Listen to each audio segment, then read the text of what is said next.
Hey YouTube, welcome back to Universe X, and today we are going to be talking about the changes that came out yesterday to the Dragon Ball Super Card Game Fest. They kind of came suddenly, so suddenly that I made an entire video continuing my, just series about Unison Warrior format decks, and last time was about Bojack. Frankly, I want to thank everybody for still showing that video love, even though it was outdated somehow the day it came out. But yeah, we have gotten a lot of changes coming up to this, as well as some explanations. So I do want to talk about that, as well as just kind of dive into it. So what I'm going to say first, because normally I spend a lot of time plugging everybody else's stuff, well, just the normal plugs, but I really kind of want to talk about some branching off point right now. One, if you like what this channel has to offer, hit that subscribe button, hit the notification button, like the videos so that they trend, and comment so I can answer questions, start more of a discussion, kind of glean what you guys want, concerns, praise, things like that. And we will keep growing. And speaking of growing, this channel is officially over 1,500 subscribers, which is the milestone for me. We're still growing, we're still on the road to 2,000. That is the next immediate goal, but we did hit 1,500, and I cannot be proud enough. So thank you guys for all that support. Thank you guys for continuing to watch. Thank you guys for the feedback so I know what to do better. And I love all you guys. Now, because of hitting that milestone, I am actually going to give away something I said I was going to give away at 1,000 subscribers. But there is this metal card that is near and dear to my heart. If you guys remember, when I first started making content again after I had my initial kind of quit, I actually came back with Dark Broly. I saw it out of the pack, and at first I kind of did say it was not good, the once per turns, the removing 6. When I sat down and played it, Amani and I tested a little bit with it, and realized that these are good. These are really, really good. And even though it didn't have the card pool it needed to go hard, it was still really, really, really fun to play. And then it became broken over time. It became a scourge to the game. So, point being though, I had just started talking to Chris from TCGMetalZ, at the time known as Spiral Maui Graphics, and he made me a two-of-a-kind metal card. If you guys remember, this is the boy, Zeno Harambe himself. This is a joint effort between Chris and I, because while Chris made this beautiful card, I personally photoshopped Dark Broly's mask onto Zeno Harambe, along with the 7-star parasitic ball in his chest. I also photoshopped a gorilla in the back. This is an actual asset of Harambe in the mask, followed by, I think that it might be King Kong, but seriously, this is literally a joint effort between us, and only 2 exist. And I will be keeping one for myself because that will forever be a memento. However, this one will be given away. So if you do want to win it, all you have to do is comment hashtag Zeno Harambe in the comments, like this video, and just make sure you're subbed. That'll get you 1 entry. If you do want to go above and beyond and get a second entry and a chance to win this literal two-of-a-kind card, you can go over to UniXDB, the link will be in the description, and you can subscribe there. That'll get you a second entry. All you gotta do is screenshot that you subscribe there, send it to me either on Facebook, on Discord, in the Universe X Facebook group, and that'll get you a second entry to win this card. On that channel, I will be doing Dokkan videos, Legends videos, Dragon Ball Z Kakarot might get more DLC. I'm gonna try to get back into Fighter Z. Any Dragon Ball gaming that comes out and I wanna play it, it's gonna go up on that channel.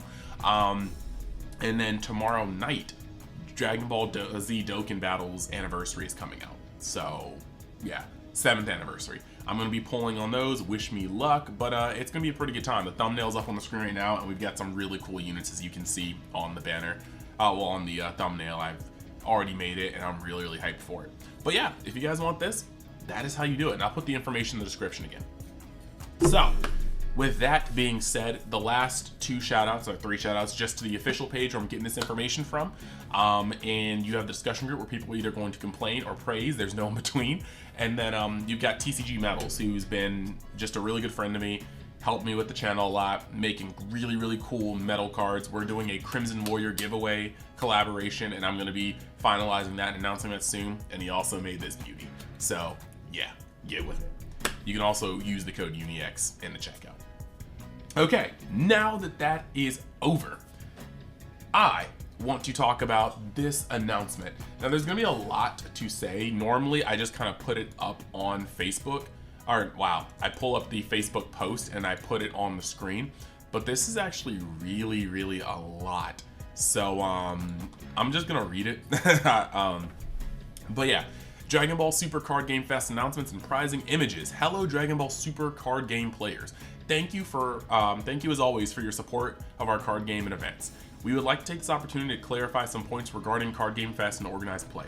Our goal for Card Game Fest is to have an enjoyable event for new and returning players to celebrate Dragon Ball Super Card Game and release of UW Boost Set 7, Realm of the Gods, into the launch of the 2022 organized play session.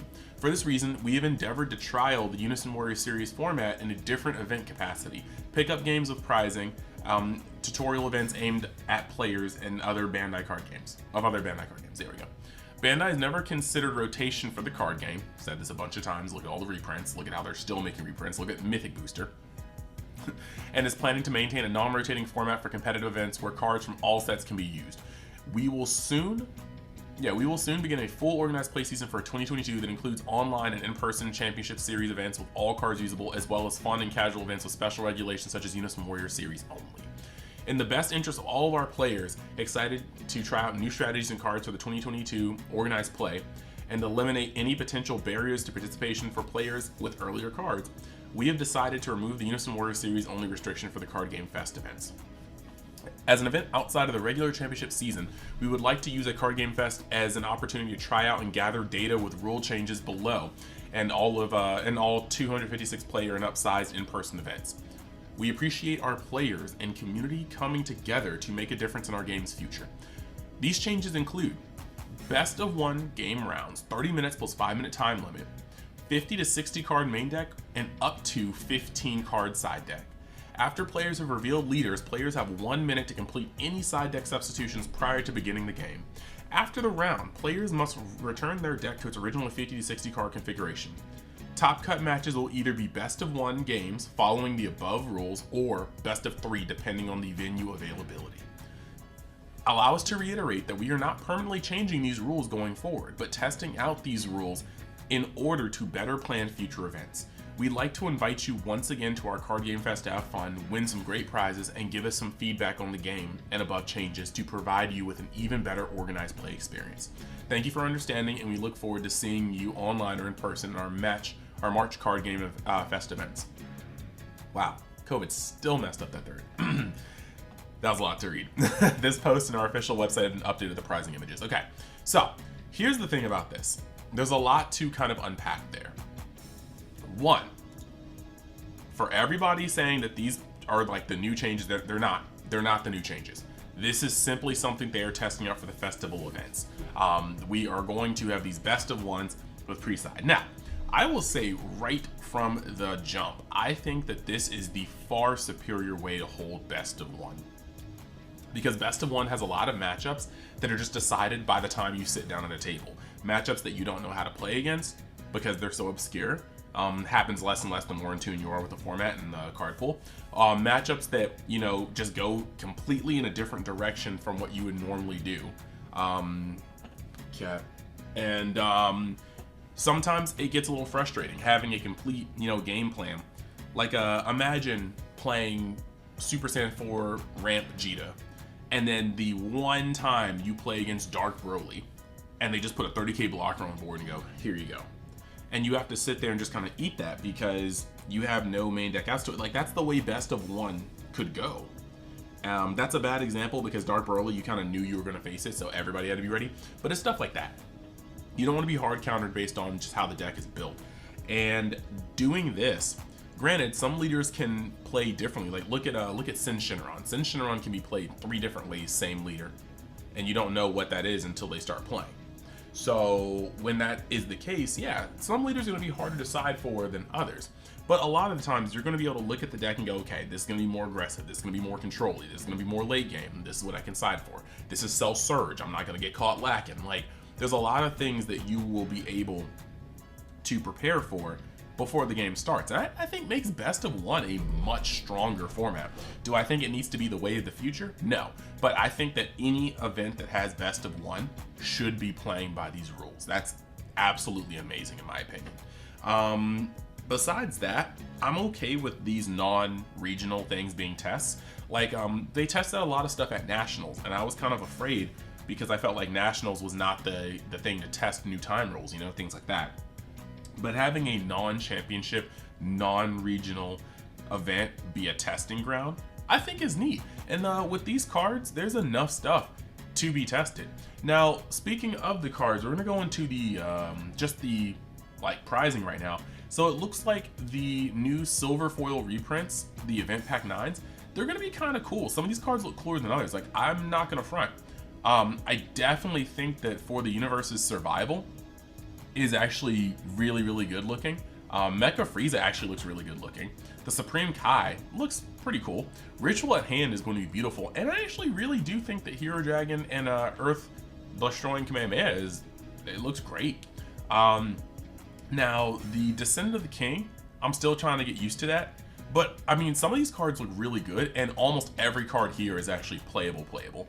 Now, looking at the other ones, the Unison set is kind of, it makes me sad. I thought they were going to be alt arts, but in reality, they're just gold foils, it seems, with the Fest stamp. And that's cool, because some of these didn't come that cool already. Like, if you like Xeno Sin, you're now getting a gold foil Xeno Sin, or Xeno Sin Unison. Most importantly, Great Priest, I think, is the coolest takeaway. Like, yes, Piccolo, Descendant of the King, and Majin Buu Assault, those are very, very cool takeaways. But Grand Priest didn't have this rarity previously, and it's actually a pretty solid Unison. So I think that's really tight. Looking at the Fest set, again, these are just gold foils with the stamps on there, but some of these cards didn't have a previously like, you know, higher just rarity. So having the Majin Buu be gold foil is pretty awesome. Having the Trunks blocker barrier Poutine effect is pretty awesome. And then even Turles looks good with that like gold lettering. So I'm actually really happy with this. I think Turles already had gold lettering. It's gold foil. I'm not sure about gold lettering. I don't know. Not my problem right now. But then you get to the Kai. And the Kai is the one that kind of gets me in a weird space because the foiling is different in the background. It's still a beautiful card, but the winner looks really not apparent. Like, it doesn't pop like all the other winners. And granted, I don't really like the winner stamps, in my opinion, because it's just like winner in the back. But I do like the fact that if you're gonna have it there, make it stand out. And this looks weird, but then again, sometimes foils don't look the same as they do like in person. So that being said, I think this is pretty cool. My homies are still deliberating on whether or not they should go, and so that's going to be really kind of what has me contingent, because the Joe crew, I think more of them are going to Texas, but my homies, the absolute units, should be going to February, and Florida. And if enough of them are going to Florida, I'm definitely going. I'm on track to get a fair amount of this set. Like, I'm just gonna buy a case. We're gonna open them. Let me know in the comments, along with the hashtag XenoRambies, if you want to enter for this bad boy. Let me know if you want me to open an entire case on, you know, video. And if so, would you like that to be one mega movie, or would you like that to be like a couple of different videos for box openings? Just let me know. Definitely down to do that. So beyond that, those are kind of like just the general ramifications. Now, when it comes to personal thoughts, I'm not gonna front. I liked Unison Warrior format for this tournament better. There's a whole lot of gang shit that's kind of like going on in the format, and it's possible. Certain colors get better, like red will be able to use Crown again, Resolve Renewed, and those are always cool cards. But yellow gets access to Bergamo and Final Flash, and I don't like that at all. Blue's actually very formidable because, once again, as long as blue has Sensu Bean and D-Magic, blue's defensive step is unparalleled, and their combo extension can be very dangerous. So it's kind of wild because the best colors just got better. Black is included in that because with it not being restricted, Gogeta Zeno has its supreme consistency. In Unison Warrior format, Trunks may have actually been a considerable good deck, like better than Gogeta Zeno in my opinion. Amani kind of let me know about a bunch of things. We were talking about the format. Amani, Nick, and I were talking about format stuff. Gogeta Zeno has a lot of consistency cards that are strictly rooted outside of Unison Warrior block. The Overwhelm Trunks lets them, you know, reset their graveyard, but also, you know, allows them to get a free card to hand just by removing it. They lose some of their more defensive options. My cat just nipped me. Why are you doing this? They lose some of their defensive Nope. They lose some of their defensive options, and they also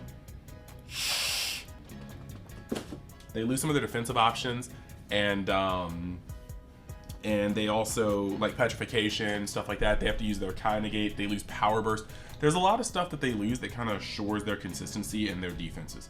And so Trunks with its archetype going in, and Pan, which is an amazing little floodgate for one, was really, really good. So, you know, Unison Warrior format was at least going to shake up which decks you saw. Now that it's back to normal format, blue and yellow are on a different level. And it's actually more important than ever to see this ban list, because this format was not going to have Cell Surge in it. And now this format can have Cell Surge in it.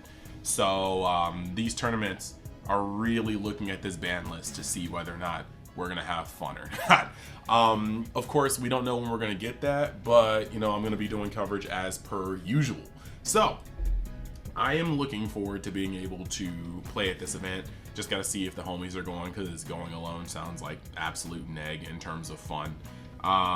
But you know how it is with traveling, you gotta have a squad. But yeah, let me know your thoughts on the festival in the comments. Let me know if you welcome this change. The only other thing I was gonna say is that personally, now you can disagree with this, you can agree with this, I don't really like the way this was gone about, not by Bandai, but by the community. Bandai was clearly trying something out, and they said that like this was not a competitive event, this is not a part of the regional season. But the community jumped to conclusions. The community was quick to talk about how this is going to be the way of the future, how, you know, we're going to only be playing Unison Warrior, like how this restricts the game to pieces. Bro, unless you're playing Soul Surge, this list didn't really do anything to you. Like, blue loses Sensubin and D-Magic, that's true, but D-Magic and Sensubin are low-key kind of broken. So that's just like 90% of the cards in this game are not playable. And 8% of those cards are in the Unison Warrior format that are playable. The 2% that are not are outside, but you know, they're not that many. And was anybody going to be mad they couldn't play Cell Surge? Oh, okay, sorry Jordan, love you big dog, but like seriously, like that part makes me so sad. So it is what it is. I feel like Bandai kind of got bullied into this position, but then again, it is their choice to decide to listen 100% to the player base or to stand their ground. And I don't mind them listening to the player base, because no other card game has this level of responsiveness, for better or worse, from their developers.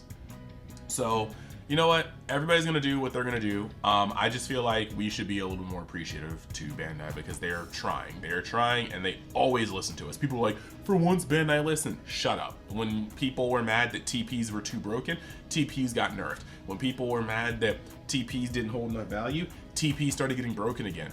When people complained about thwarting, we never got something thwarting level again in TPs. When people are complaining about, you know, events not being in person, we get like North American / Canada in-person nationals, and it was huge. When people complain about, like, anytime we complain enough, they generally listen and try to pivot. You know, oh, these cards are too hard to find, these cards are too expensive, we get Mythic Booster. Shut up about Bandai not listening. They do listen. We just complain a lot. So, with that being said, I love this game. I love the community, even though that sounded like a little testy. It's just, I just feel like we are so quick to get angry before we even let things pan out. It hasn't even been a week since the announcement happened, and like the community forum has essentially been on fire. So, like I said, that's another hot topic. Let me know what you think of in the comments, and I have to plan more content because I no longer can talk about what's going to be used in the Unison Warrior format. So we'll find something. We always do. That being said, I am happy to be here making content. See if you want to join me tomorrow, no, probably Sunday morning, unless you're up extremely late on Saturday night. Sunday morning, you'll see the Dokkan video for the new banners. But yeah, Thank you guys for watching, and I will see you the next time you decide to join Universe X. Later.